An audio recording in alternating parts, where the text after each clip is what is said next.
वाङ्मे मनसि प्रतिष्ठिता मनो मे वाचि प्रतिष्ठितम् आविराविर्मयेधि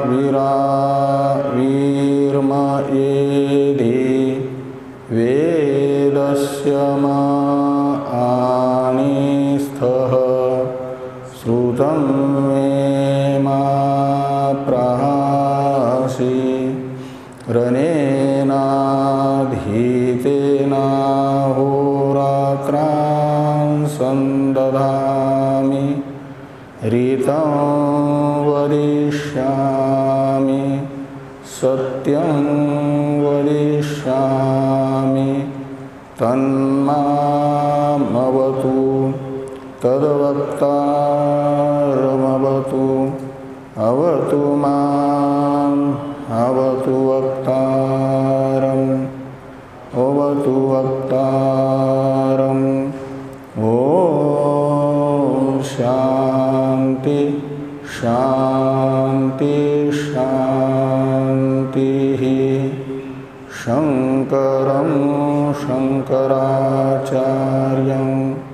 केशवं बादरायणं सूत्रभाष्य कृतो वन्दे भगवन्तो पुनः पुनः।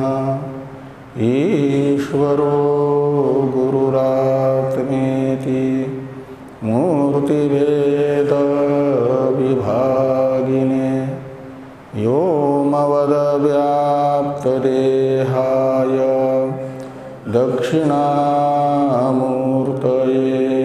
नमः। ॐ शान्ति शान्ति शान्तिः।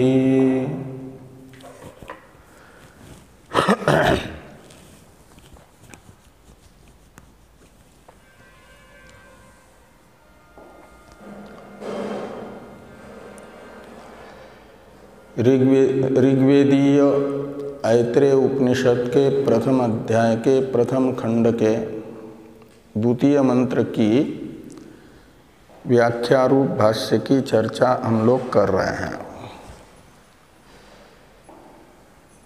भाष्य में इस मंत्र के अर्थ की चर्चा हम लोग कर चुके हैं। थोड़ी सी टीका अवशिष्ट है।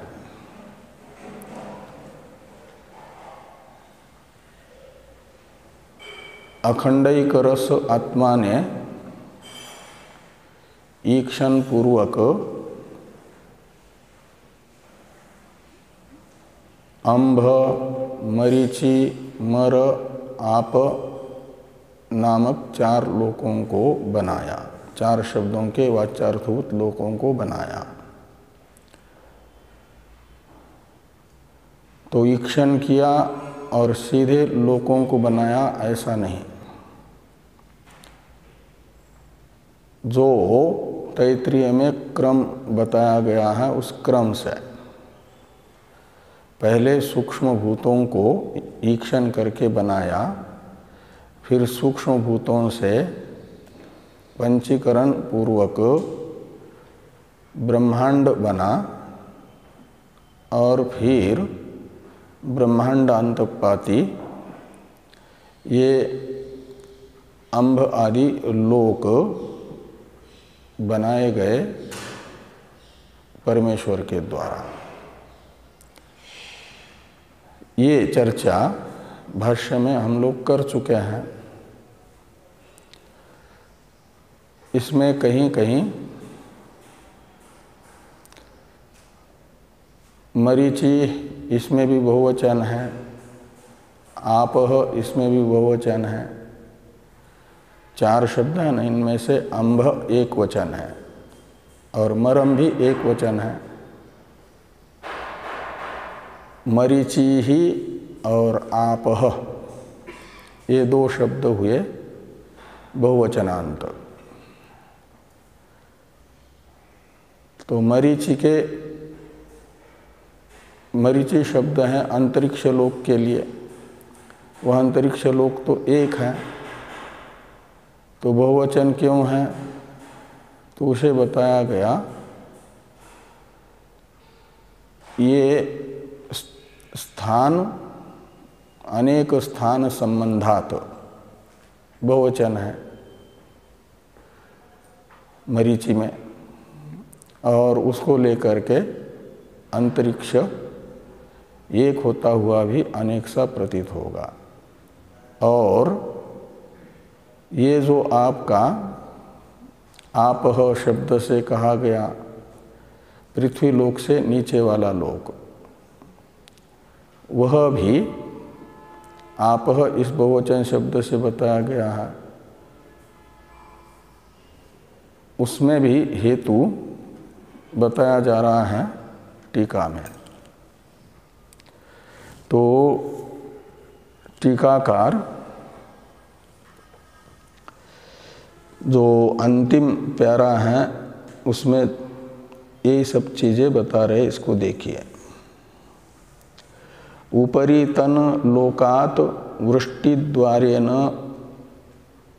आगतम अंभ एव अस्माभि साक्षात् उपलभ्यते न तो भूतांतरम इति अस्मत् दृष्ट्या अबाहुल्यम उपरितन लोकानाम।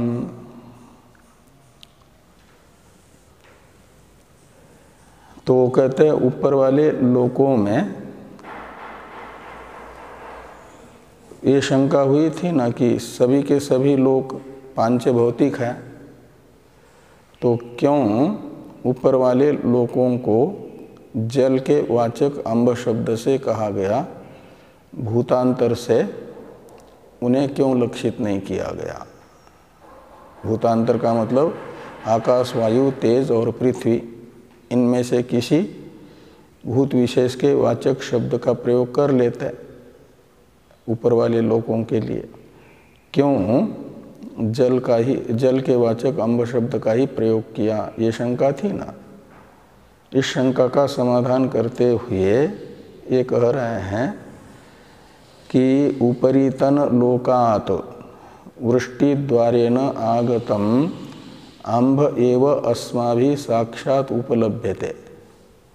ऊपर वाले लोकों से वृष्टि द्वारा पृथ्वी पर आया हुआ जो जल है उसका हमें साक्षात्कार होता है, प्रत्यक्ष होता है। तो इसलिए हमारे ऊपर वाले लोकों से वृष्टि द्वारा आगत जो जल, वह हमें प्रत्यक्ष होने से और भूतांतर की उपलब्धि न होने से, साक्षात उपलब्धि न होने से, ऊपर वाले लोकों से पृथ्वी आई हो या तेज आया हो या वायु आया हो या अंतरिक्ष आया हो, ऐसा प्रत्यक्ष नहीं होता। जल का प्रत्यक्ष हो रहा है। इसलिए यहाँ पर जल के वाचक अंब शब्द से ऊपर वाले लोकों को बताया गया है। और वो किसके दृष्टि से? हम लोगों के दृष्टि से। आप बाहुल्यात, क्योंकि पहले कहा था ना प्राचुर्येण व्यपदेशा भवन्ति, ये एक ब्रह्म सूत्र का सूत्र है। तो प्राचुर्येण व्यपदेशा भवन्ति इस अधिकरण के अनुसार प्राचुर्य ऊपर वाले लोक में जल का होगा तब न वृष्टि द्वारा प्रतिवर्ष पर्याप्त मात्रा में जल आता हुआ हमें दिखता है। तो इस प्रकार ये अबाहुल्य होने से ऊपर वाले लोकों के लिए जल के वाचक अंब शब्द का प्रयोग हुआ। ये कहा कि उपरी तन लोकात वृष्टि द्वारेण आगतम अम्भ एव अस्माभिः साक्षात् उपलभ्यते न तु भूतांतरम इति अस्मद्दृष्ट्या अबाहुल्यम उपरितन लोकानाम ऊर्ध्वलोकगामी प्राणी अपेक्षया अधोलोकगामी नाम प्राणिनाम। तो अब नीचे वाले लोकों को कहा गया था आप शब्द से। इसका कारण बता रहे हैं कि नीचे वाले लोकों को प्राप्त करने वाले कर्ताओं की बहुलता है और ऊपर के लोकों को प्राप्त करने वाले प्राणियों की न्यूनता है। तो प्राचुर्येण व्यपदेशा भवन्ति, इस न्याय से प्रचुर मात्रा में प्राप्त करने वाले प्राणी जिस लोक में जाते हैं उस लोक में आपत्ति क्रिया रहेगी। आपत्ति क्रिया का वह आश्रय होगा ना, जैसे राम ग्रामं गच्छति में गति क्रिया का आश्रय ग्राम है।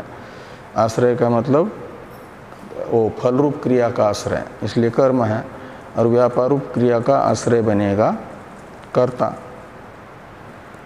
तो कर्ताओं की अधिकता होने के कारण नीचे जाने वाले लोकों में नीचे वाले लोकों में जाने वाले कर्ताओं की अधिकता होने से वो आपह ये बहुवचन हुआ है। इसे कह रहे हैं आगे कि कहाँ गया,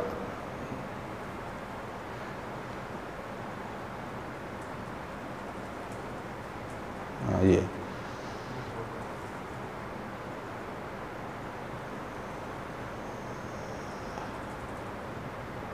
अब बाहुल्यम उपरितन लोकानाम ऊर्ध्वलोकगामी प्राणी अपेक्षया अधोलोकगामीनाम प्राणिनाम पुराणेषु बाहुल्यम। हाँ, तो ये कह रहे हैं आगे यहाँ से, तो ऊर्ध्वलोकगामी प्राणी अपेक्षया, तो ऊपर वाले लोक में जाने वाले प्राणियों की अपेक्षा नीचे वाले लोक में जाने वाले प्राणियों की अधिकता है, बहुलता है। कहिए आपको कैसे ज्ञात हुआ? जाने वाला जीव ही नहीं दिखता है इस शरीर को छोड़ करके, तो इस शरीर को छोड़ करके पृथ्वी लोक से ऊपर कम गए, नीचे वाले लोक में ज़्यादा गए, ये आपको कैसे अवधारित हुआ? प्रत्यक्ष तो हो नहीं सकता। तो कहते हैं पुराणेषु बाहुल्य उक्ते, तो पुराण भी प्रमाण है ना, वो स्मृति है। श्रुति और स्मृति ये दोनों शब्द प्रमाण कोटि में आते हैं ना। तो पुराण रूप जो स्मृति प्रमाण शब्द प्रमाण, और उसमें ये बताया गया है कि ऊपर वाले लोकों में जाने वाले प्राणियों की न्यूनता है, नीचे वाले लोक में जाने वाले प्राणी ऊपर वाले लोक में जाने वाले प्राणियों की अपेक्षा अधिक है। ऐसा पुराण में कहा जाने के कारण नीचे वाले लोकों में आपत्ति क्रिया का जो फलांश है उसका आश्रयत्व होने से, अधिक आश्रयत्व होने से उसे कहा जाएगा आप शब्द से ही। ये कह रहे हैं कि बहु भी आप्यन्ते अधोलोका इति अधोलोकेषु तत्कर्तृक आपते रपि बाहुल्यम। तो ये जो है नीचे वाले लोकों में बहुवचन इसलिए हुआ कि नीचे वाले लोक में जाने वाले प्राणियों की अधिकता है। अधिक प्राणियों के द्वारा जिसे प्राप्त किया जाए उसे कहा जाएगा आपह। आपह का मतलब जल नहीं, आपली व्याप्तो धातु का जो फलात्मक अंश है उसका आश्रय। नीचे वाले लोग बन रहे हैं, इसलिए वहाँ भी बहुवचन उपपन्न होगा। आगे हैं, इसलिए तत्कर्तृक आप्तेरपि बाहुल्यम पृथ्व्याम अतिशीघ्रम प्राणिनाम मरणात्। अब मर शब्द से पृथ्वी का क्यों कथन हुआ, इसका उत्तर देते हुए कह रहे हैं कि पृथिव्याम अतिशीघ्रम प्राणिनाम मरणात् तस्यापि तत्र बाहुल्यम, तस्यापि यानी मरणस्यापि, तत्र बाहुल्यम, तत्र यानी पृथिव्याम। तो प्राचुर्येन व्यपदेशा भवन्ति के अनुसार ये कहा जा रहा है ना, तो पृथ्वी में अम्भ की मात्रा की अपेक्षा भी अधिक मात्रा है मरने की ही। पृथ्वी निवासी जितने प्राणी हैं, चींटी से लेकर के मनुष्यों तक देखेंगे तो मरने वालों की संख्या बहुत अधिक है। इसलिए मरण रूप व्यापार का आधिक्य पृथ्वी लोक में होने से पृथ्वी को मृत्यु के वाचक मर शब्द से कहा गया, मरम पृथ्वी ये कहा गया। तो तस्यापि तत्र बाहुल्यम मरणस्यापि पृथ्व्याम बाहुल्यम। अब आगे अंतरिक्ष लोक का कथन किया है मरीचि शब्द से, उसके विषय में कह रहे हैं कि अंतरिक्षस्य तु मरीचि बाहुल्यम प्रसिद्धम एव इति ज्ञेयम। तो अंतरिक्ष लोक में सूर्य किरणों की बहुलता निश्चित ही है, प्रसिद्ध ही है। तो इस प्रकार ये प्राचुर्येन व्यपदेशा भवन्ति, इस न्याय से अम्भ, मरीचि, मर, आप इन शब्दों से कहा गया है इन लोकों को। अम्भो मरीचि मर आप इति उच्यन्ते इति एतैर्नाम भी उच्यते इति अन्वयः। इन नामों से इन चारों लोकों को कहा जाता है। एतय शब्द से लेना ये अम्भादि चारों नाम लोकों के। अब इस प्रकार ये द्वितीय मंत्र का विचार तृतीय मंत्र का विचार हुआ कि द्वितीय का किसका हुआ? हाँ, तो द्वितीय का विचार पूरा हो जाता है और ये तृतीय विचार मंत्र का विचार प्रारंभ होता है।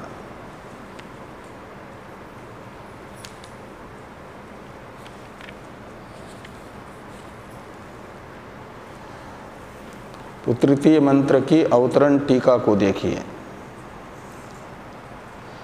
अत्र आत्मा वा इति उक्तात्मज्ञानेन संसारी मोचयितव्यत्वेन विवक्षितः। अत्र यानी उपनिषदि वेदांते, ये अत्र ये सर्वनाम परामर्शक हैं उपनिषद का। तो इसके अनुबंध चतुष्टय में, किसी भी ग्रंथ के अनुबंध चतुष्टय में अधिकारी भी होता है ना। तो उपनिषद का अधिकारी कौन है और फल क्या है? तो अधिकारी हैं संसारी, जो जिज्ञासु। जिज्ञासु भी अभी संसारी ही हैं। अनात्मा शरीर आदि के अष्टायादि जो संसार रूप धर्म हैं उनको अपने में अध्यारोपित करके उन धर्मों वाला समझने, जो समझता है उसे संसारी कहते हैं। मैं भूखा हूँ, मैं प्यासा हूँ, मैं बूढ़ा हूँ, मैं युवा हूँ, यही संसार, ये धर्म, और इन धर्म से युक्त जो अपने आप को समझ रहा है वो संसारी। तो और उन संसारियों में फिर अवान्तर दो भेद, एक मुमुक्षु और एक फिर संसार को ही चाहने वाला। संसारी में अवान्तर दो भेद हुए, संसार को चाहने वाला एक संसारी, और एक संसारी है जो संसार को नहीं चाहता, मोक्ष को चाहता है। तो मोक्ष को चाहने वाला संसारी यहाँ अधिकारी होगा उपनिषद में, और उसकी चाह है कि मैं संसार बंधन से मुक्त हो जाऊं। तो फिर उसे संसार बंधन से मुक्त करना होगा ना। तो संसार बंधन से मुक्ति का उपाय है आत्मज्ञान। तो इसे कहा जा रहा है कि आत्मा वा इति उक्त आत्मज्ञानेन संसारी मोचयी तव्यत्वेन विवक्षितः। तो आत्मा वा इति उक्त आत्मज्ञानेन का मतलब उपक्रम मंत्र जो प्रथम मंत्र है, उस मंत्र में कहा गया जो अखंडैक रस आत्मा है, उस आत्मा का ज्ञान वो हुआ आत्मज्ञान। उपक्रम मंत्रार्थ का ज्ञान वो माना जाएगा अखंडैक रस आत्मस्वरूप का बोध, ब्रह्मात्म एकत्व बोध। ये आत्मा वा इति उक्त आत्मज्ञान शब्द का अर्थ निकला, और यही मोक्ष का साधन है। और मुमुक्षु संसारी चाहता है संसार से मोक्ष, मुक्ति, इसलिए उसे ऐसे संसारी को मोचयितव्यत्वेन विवक्षित, उसे मुक्त करना चाहिए, वो मुक्त हो जाए इस रूप में, यानी मोचयितव्य होगा अधिकारी। तो मोचयितव्यत्वेन विवक्षित का अर्थ हो जाएगा अधिकारी विवक्षित है। मुमुक्षु संसारी उपनिषद में अधिकारी के रूप में विवक्षित है। और एक इन दो की अपेक्षा तीसरा है, वो तीसरा है असंसारी आत्मा, वो है मुक्तात्मा। तो असंसारिनो मोक्ष अनुपपत्ते, तो जो स्वतः असंसारी है आत्मा, वो कौन है? अखंडैक रस आत्मा, निर्विशेष ब्रह्म में कोई संसार नहीं है, वो हो गया असंसारी आत्मा, और उसका मोक्ष हो नहीं सकता, उसकी मुक्ति नहीं हो सकती। निर्विशेष ब्रह्म की मुक्ति तो होगी जो बंधा हुआ होगा उसकी, तो ये तो बंधा ही हुआ नहीं है, नित्य मुक्त ही है। तो जो मुक्त है उसको क्या मुक्त करना है? जिसका मोक्ष स्वभाव सिद्ध है, उसे मुक्त करना संभव नहीं होगा, क्योंकि मुक्त ही है वो।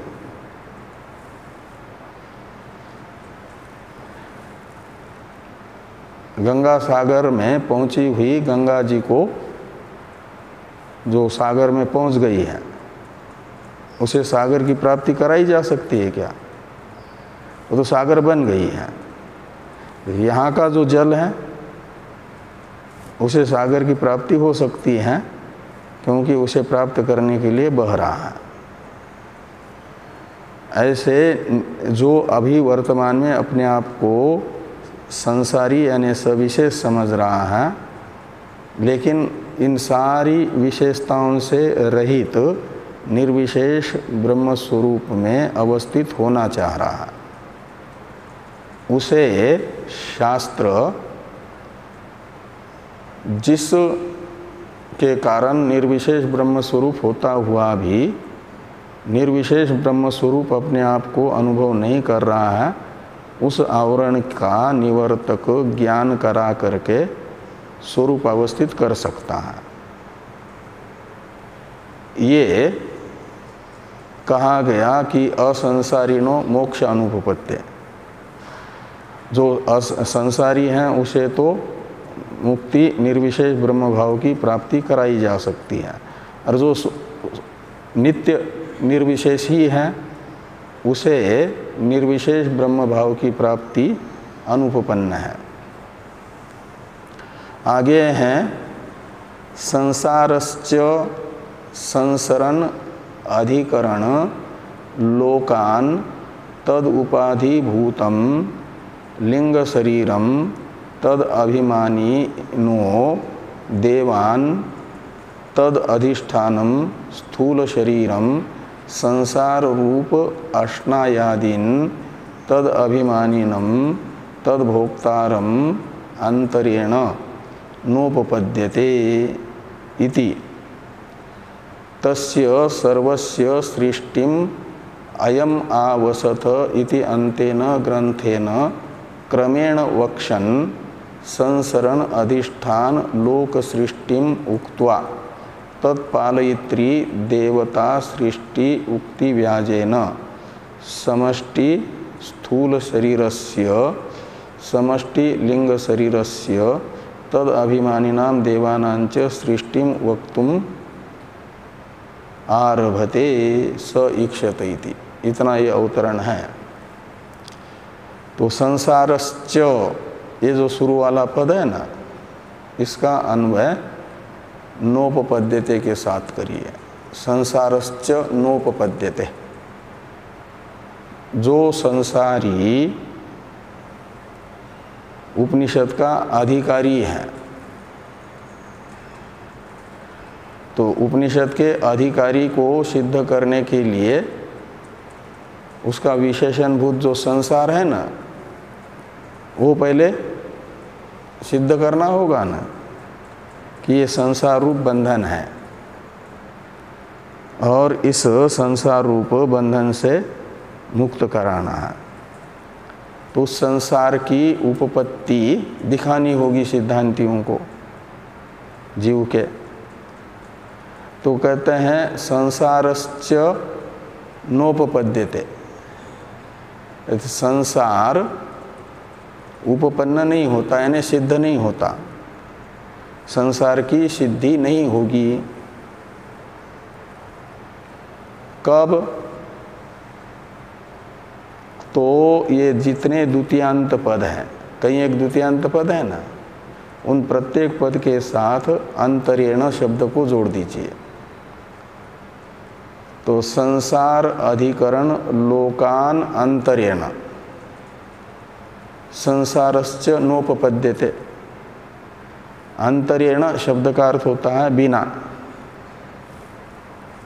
तो ये जो संसार के संसरण के अधिकरण लोक है, इन लोकों के बिना संसार की उपपत्ति नहीं होती है। ऐसे संसरण अधिकरण लोकान के बाद में जितने भी द्वितीयांत आ रहे हैं, उनमें से प्रत्येक के साथ अन्वय करिए।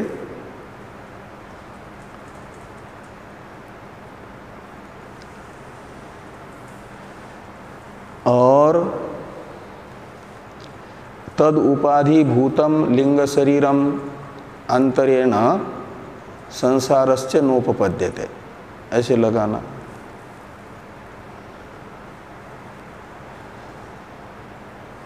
का मतलब संसरण अधिकरण लोकादीन अंतरेण संसारश्च नोपपद्यते। आदि शब्द से यहाँ पर बताए गए सभी द्वितीयांत पदों को लीजिए। ये एक वाक्य बना ना, और इसका अर्थ निकला द्वितीयांत पदार्थ के बिना संसार सिद्ध नहीं हो सकता। तो पहला द्वितीयांत पद है संसरण अधिकरण लोक। वो कौन है? जो पूर्व में अप, मरीचि, अंभ, मरीचि, मर, आप इन नामों से कहे गए। यही है संसरण के अधिकरण लोक। संसरण होगा का मतलब एक शरीर को छोड़ करके दूसरे शरीर में जाएगा, उसे छोड़ करके तीसरे शरीर में जाएगा। पूर्व शरीर का त्याग, उत्तर शरीर का उपादान, ये संसरण है। तो जितने भी शरीरधारी प्राणी हैं वे अंब आदि लोकों में ही रहेंगे ना, अबंत लोगों में ही रहेंगे, न कि इनको छोड़ करके कहीं और। इसलिए पूर्व शरीर परित्याग, उत्तर शरीर का उपादान रूप जो आपका संसरण है उसके अधिकरण माने जाएंगे अंबादि लोक, और इन लोकों के बिना संसार संभव नहीं होगा। आगे हैं तद उपाधि भूतम लिंग शरीरम। तो तद उपाधि भूतम में तत् शब्द से लीजिए संसार को। तो आत्मा में संसार के अध्यारोप का उपाधिभूत ऐसा, या तत्को आत्मा शब्द से लेकर के मध्यम पदलोपी समास कर लो। तस्मिन् संसार तत्संसार, ऐसा एक पहले सप्तमी तत्पुरुष समास हुआ, और फिर तत्संसारस्य उपाधिभूतम इति तद उपाधिभूतम, ऐसा मध्यम पद जो संसार था उसका लोप हुआ। तो अर्थ निकलेगा आत्मा में, एक नंबर टिप्पणी में टिप्पणीकार ने अर्थ किया कि आत्मा में आत्मनि संसार अध्यास निमित्त भूतम, तद उपाधि भूतम का अर्थ है। तो आत्मा में संसार के अध्यास का निमित्त भूत वो कौन है? लिंग शरीर। तो लिंग शरीरम, लिंग शरीर कहा जाता है सूक्ष्म शरीर को। तो सूक्ष्म शरीर में तादात्म्य अभिमान करते ही संसरण होता किसका है? स्थूल शरीर का होता है कि सूक्ष्म शरीर का होता है? हैं? किसका होता है? सूक्ष्म शरीर का होता है।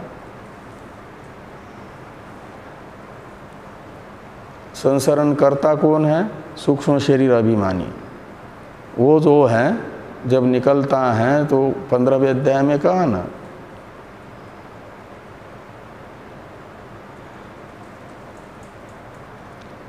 गृहीत्वेतानि संयाति वायुर्गंधान इवासयात् शरीरम यद अवाप्नोति यच्चाप्युत्क्रामतीश्वर गृहीत्वेतानि संयाति वायुर्गंधान इवासयात्।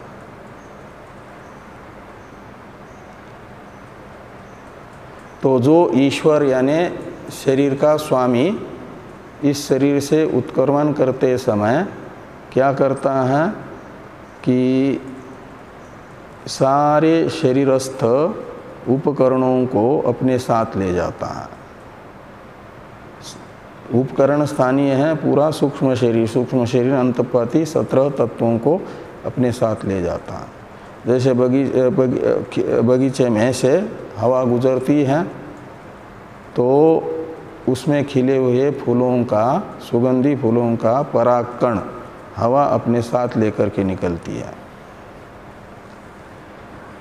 का मतलब उत्क्रमण होता है, संसरण होता है सूक्ष्म शरीर का, पूर्व स्थूल शरीर से निकलना और उत्तर स्थूल शरीर में जाना। इसके लिए उपाधि है आपकी लिंग शरीर यानी सूक्ष्म शरीर, और तद अभिमानिनो देवा। तो तद अभिमानिनो देवा, इसमें तद शब्द का अर्थ है लिंग शरीर, सूक्ष्म शरीर। और सूक्ष्म शरीर से भी लेना, सूक्ष्म शरीर अंतपाती अलग अलग इंद्रिया, 5 ज्ञान इंद्रिया, 5 कर्म इंद्रिया, 5 प्राण और अंतःकरण के दो भाग करते हैं, मन बुद्धि, तो ये हो जाते हैं ना। तो इनकी अधिष्ठात्री देवता, इनको लिया जाएगा किससे? तद अभिमानी देव शब्द से।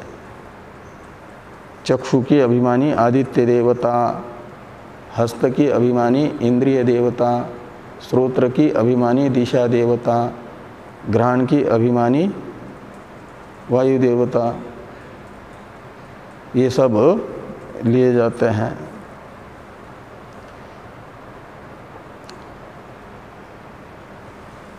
तो तद अभिमानी देवान अंतरेण, ऊपर से जोड़ देना।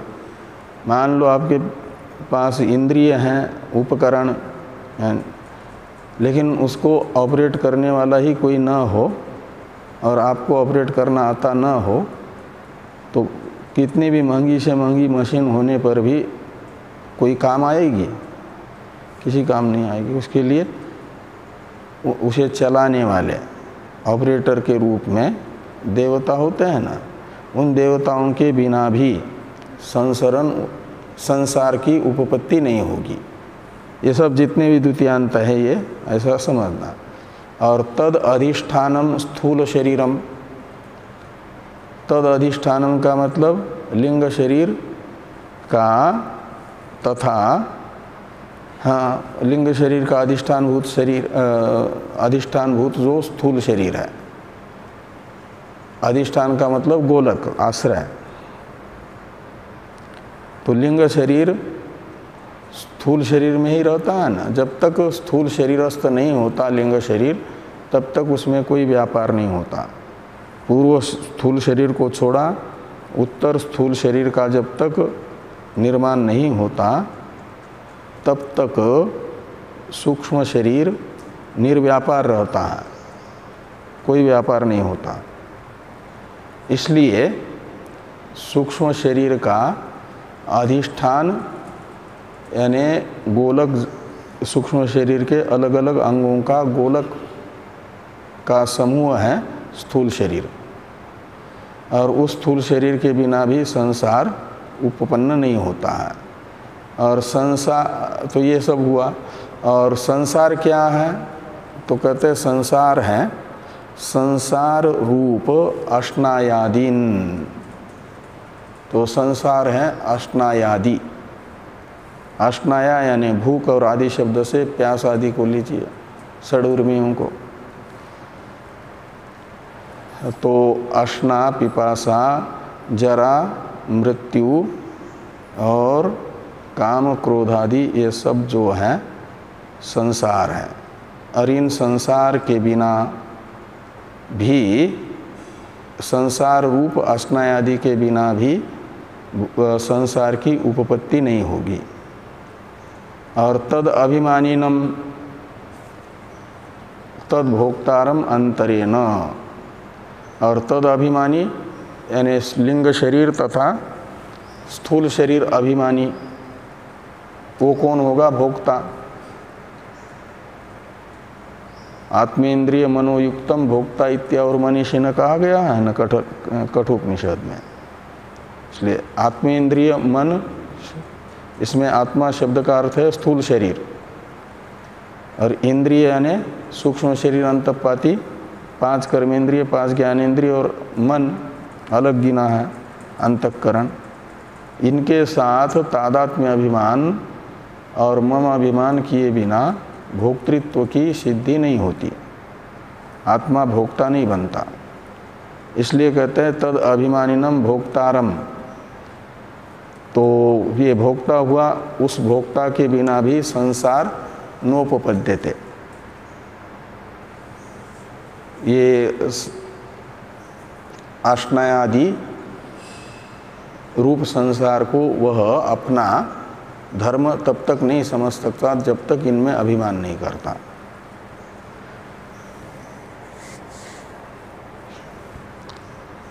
तो अंतरेण नोपपद्यते संसारश्च इति ये कहा गया।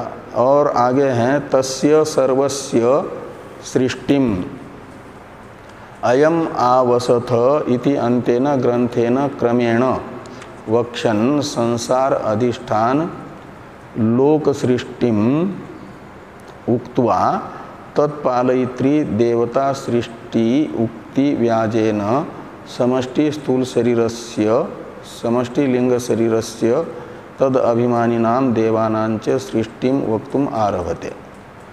तो इस प्रकार ये ध्यान में रख करके क्या किया जा रहा है कि तस्य सर्वस्य सृष्टिम अयम आवसथ इत्यंतेन ग्रंथेन। तो अयम आवसथ ये आएगा आगे मंत्र इसी उपनिषद में। वहाँ तक के ग्रंथ से क्या बताया है, तो संसरण के अधिष्ठान भूत लोकपाल, अधिष्ठान भूत जो लोक और उन लोकपालों के लोकों के संरक्षक लोकपाल, उन लोकपालादि की सृष्टि को अभी बताया जा रहा है। ये कह रहे हैं कि क्रमेण वक्षन् तस्य सर्वस्य सृष्टिम, जिसके बिना संसार अनुपपन्न है उसे लेना तस्य सर्वस्य शब्द से। पूर्व वाक्य में जितने द्वितीयांत पद थे उन द्वितीयांत पदार्थों को तस्य सर्वस्य इन दो सर्वनामों से लेना। तो इन सब की सृष्टि अयम आवसत यहाँ तक के ग्रंथ से क्रम से कहते हुए वेद संसरण अधिष्ठान लोक सृष्टिम उक्त्वा, तो संसरण का अधिष्ठान भूत जो लोक है, चारों लोक, उनकी सृष्टि को बता चुका है। अब तत्पालयित्री देवता सृष्टि उक्ति व्याजेन, तो लोक के संरक्षक देवताओं की सृष्टि के कथन द्वारा क्या किया जा रहा है, तो समष्टि स्थूल शरीरस्य सृष्टिम वक्तुम आरभते, उसके साथ अन्वय करना। तो समष्टि स्थूल शरीर की सृष्टि को बताना प्रारंभ करते हैं। और केवल समष्टि स्थूल शरीर की मात्र नहीं, तो समष्टि लिंग शरीरस्य और तद अभिमानिनाम देवानांच सृष्टिम वक्तुम। तो समष्टि स्थूल शरीर, समष्टि सूक्ष्म शरीर और समष्टि सूक्ष्म शरीर अभिमानी जो देवता हैं, उन देवताओं की, और तत्शब्द से लेना समष्टि सूक्ष्म शरीर के अवयवों के अभिमानी जो देवता, देवानाम बहुवचन है ना, एक तो पूरे अवयवी की अभिमानी देवता होगी वो हिरण्यगर्भ, और एक एक अंग का अभिमानी देवता होगा वो अलग आदित्यादि। तो तद अभिमानी नाम देवानांच सृष्टिम वक्तुम आरभते, सृष्टि का कथन करना प्रारंभ करती हैं श्रुति। आरभते का कर्ता होगा, इधर वो वक्षण लिखा है ना, इसलिए वेद। वक्षण कहाँ पर है, ग्रंथेन क्रमेण वक्षण, ये पुल्लिंग है ना, तो श्रुति स्त्रीलिंग है। ये आहा का जो कर्ता होगा, आरभते का जो कर्ता होगा, उसी का विशेषण बनेगा वक्षण। और यदि श्रुति को कर्ता बनाएंगे तो वक्षण न हो करके क्या होगा, वक्षन्ति, जैसे गच्छन्ति ये बनता है ना, गच्छन पुल्लिंग में गच्छन, स्त्रीलिंग में गच्छन्ति, ऐसे वक्षन्ति श्रुति। लेकिन यहाँ पुल्लिंग किया है इसलिए वेद ऐसा लगाना। वक्षण वेदः ये समष्टि स्थूल शरीर आदि नाम सृष्टिम वक्तुम आरभते, ऐसा लगाना।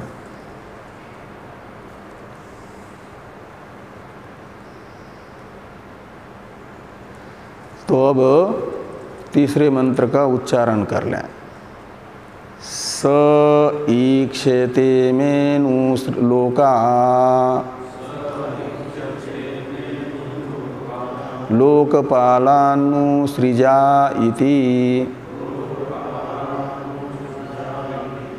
सो अद्भ्य एव पुरुष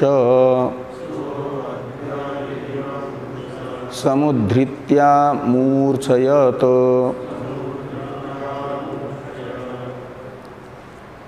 तो स ईक्षत, इसमें स शब्द से उसी मूल ईक्षण कर्ता को ही ले लेना। अभी ये तीसरा ईक्षण बताया जा रहा है ना कि दूसरा स ईक्षत इमानु लोकान सृजाइति, ऐसा पहले वाला ईक्षण था। लोक सर्जन विषयक ईक्षण पहले प्रथम मंत्र के अंतिम भाग में बताया गया, और ये दूसरा ईक्षण यहाँ पर बताया जा रहा है तीसरे मंत्र के प्रारंभ में। तो ईक्षण में, ईक्षण एक ज्ञान है ना, संकल्प जैसा वृत्ति है, और वृत्ति में भेद होता है विषय भेद से। तो इसलिए ईक्षण में विषय भेद होने से ईक्षण भेद होगा। तो पूर्व ईक्षण का विषय तो था लोक सृष्टि, और इस ईक्षण का विषय लोक सृष्टि नहीं, लोकों की सृष्टि तो हो गई। अब उस ईक्षण कर्ता परमेश्वर ने ईक्षण किया कि हमने लोक तो बना लिए, मकान तो बना दिया, लेकिन उसका कोई केयर टेकर न हो, संरक्षक न हो, बना करके ऐसे ही छोड़ दें, तो कुछ दिनों के बाद खंडर होगा कि नहीं होगा? वो खंडर होकर के समाप्त होगा नया मकान। यदि उसकी देखभाल करने वाला, संरक्षण करने वाला कोई न हो तो। ऐसे भगवान ने लोक बना लिए, और उन लोकों की देखभाल करने वाला कोई न हो तो ये भी लोक जीर्ण शीर्ण होकर के नष्ट हो जाएंगे। ये ईक्षण भगवान ने किया, और फिर ये निश्चय किया कि लोकपालान्नु सृजाइति। पहले तो इमेनु लोका, नु शब्द है वैलक्षण्य अर्थ में, तो इमेनु लोका, ये जो विलक्षण लोक हैं, ऊपर वाले, बीच वाला ये पृथ्वी लोक, और पृथ्वी से नीचे वाले दो बीच वाले हो गए अंतरिक्ष और पृथ्वी लोक, और दिवलोक से लेकर के सत्यलोक तक हो गए ऊपर वाले लोक।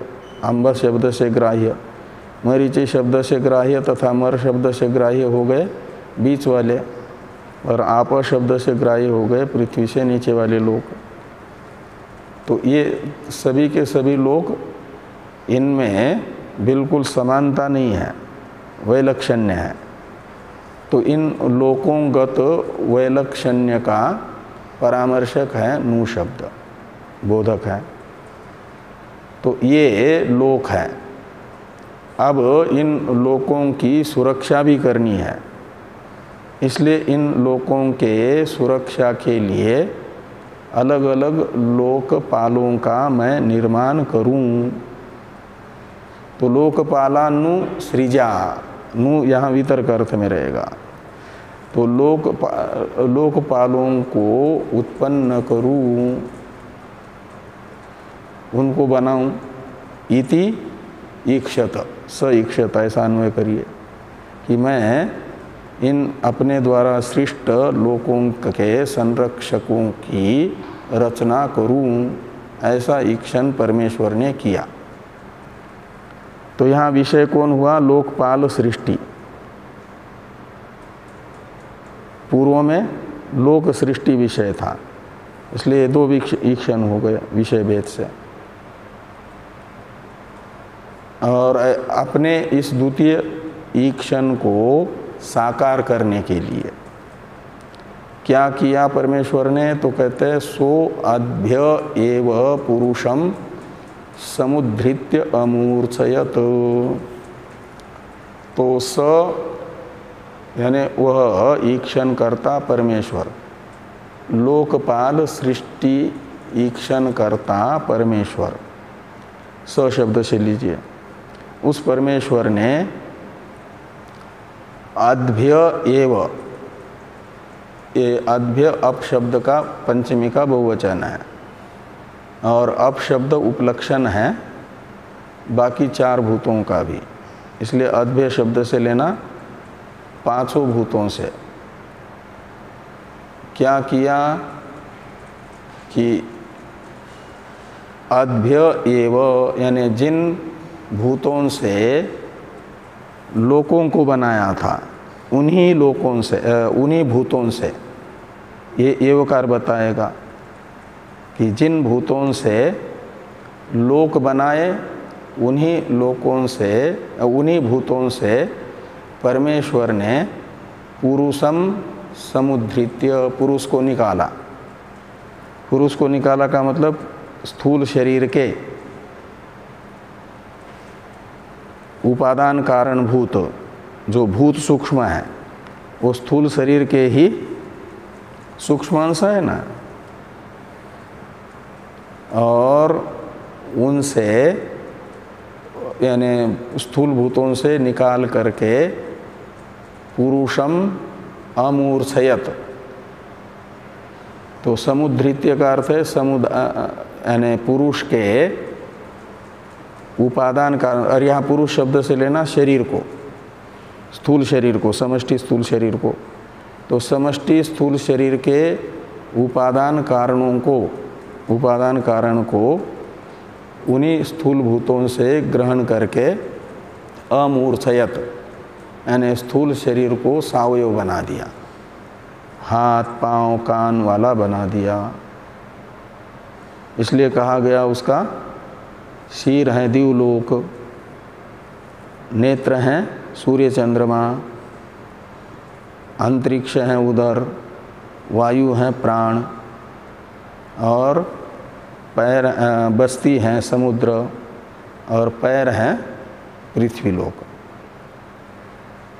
ऐसा जो पुरुष है विराट पुरुष, उस विराट पुरुष का निर्माण स्थूल भूतों से परमेश्वर ने किया, यानी समष्टि स्थूल शरीर बना लिया। यद्यपि समष्टि स्थूल शरीर का ही दूसरा नाम है ब्रह्मांड। तो ब्रह्मांड की तो उत्पत्ति पहले ही बता दी थी, लोक उत्पत्ति से पहले ही ब्रह्मांड को उत्पन्न किया। तो यहाँ पर पहले ही ब्रह्मांड बन गया पुरुष शब्दित, पुरुष यानी विराट, और विराट और ब्रह्मांड कोई अलग अलग नहीं है। इसलिए पूर्व में सृष्ट जो ब्रह्मांड है, उस ब्रह्मांड की उत्पत्ति का, सृष्टि का यहाँ पर अनुवाद किया जा रहा है। किसके लिए? लोकपालों की सृष्टि बताने के लिए। ऐसा आगे बताया जाएगा। तो इस प्रकार ये मूल मंत्र का विचार होता है। इसके भाष्य तथा टीका की चर्चा हम लोग कल करते हैं। ओम वांग में मनसी प्रतिष्ठिता मनो में वाची प्रतिष्ठितम आविराविर्मयेधि वेदस्य मानिस्थ श्रुतं मे मा प्रहासि रनेनाधीतेनाहोरात्रां संदधामि ऋतं वदिष्यामि सत्यं वदिष्यामि तन्मामवतु तद्वक्तारमवतु अवतु माम् अवतु वक्तारम् अवतु वक्तारम् ओम शांति शांति शांति। शंकरं शंकराचार्यं केशवं बादरायणं सूत्रभाष्य भगवन्तौ पुनः पुनः ईश्वरो गुरुरात्मेति मूर्तिभेद विभागिने व्योमवद्व्याप्तदेहाय दक्षिणामूर्तये नमः। ओम शांति शांति शांति।